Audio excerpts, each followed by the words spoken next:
Salut à tous les amis, aujourd'hui on se retrouve pour le chapitre 1063 de One Piece, ma seule famille.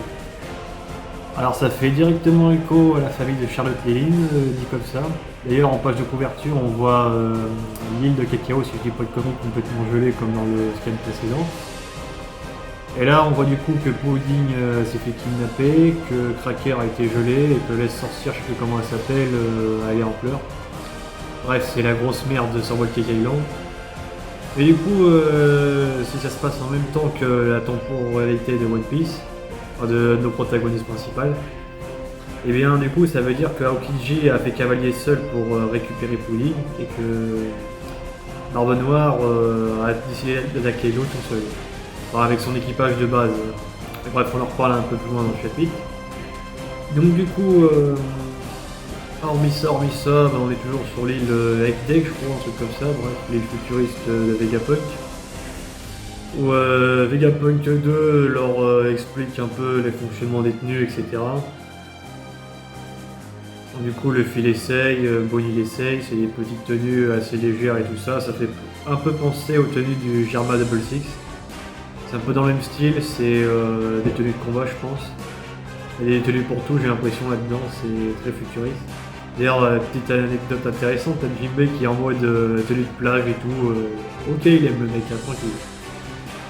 Et du coup, donc ça c'était la partie la moins intéressante. À un moment, ils se font attaquer par ce qu'on suppose être un pacifista, une version Kuma bien évidemment. Donc t'as Bonnie qui essaie d'interpeller Luffy pour lui dire non, touche pas, etc. Fais-lui pas de mal parce qu'elle prend ça pour son père alors que c'est un pacifista.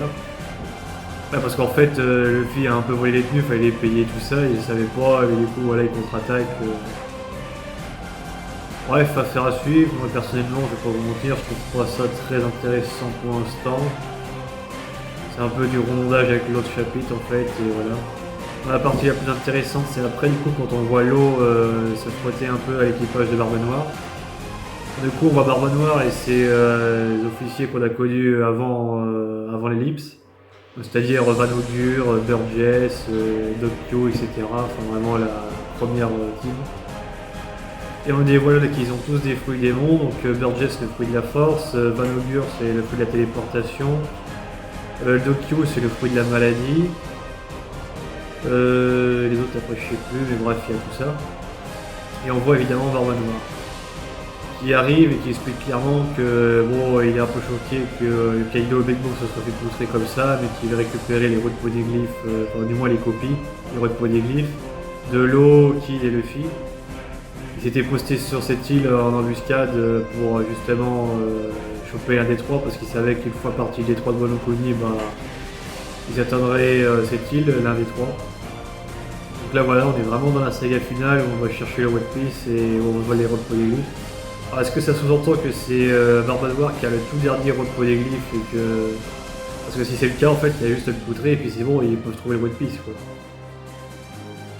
D'ailleurs ouais, ils ont des pouvoirs assez intéressants là, ces officiers, parce qu'à un moment, c'est Van Augure je crois, dans le Dokkyo qui peut carrément transmettre des maladies, mais même aussi faire changer le sexe d'une personne, un peu comme une Vankov.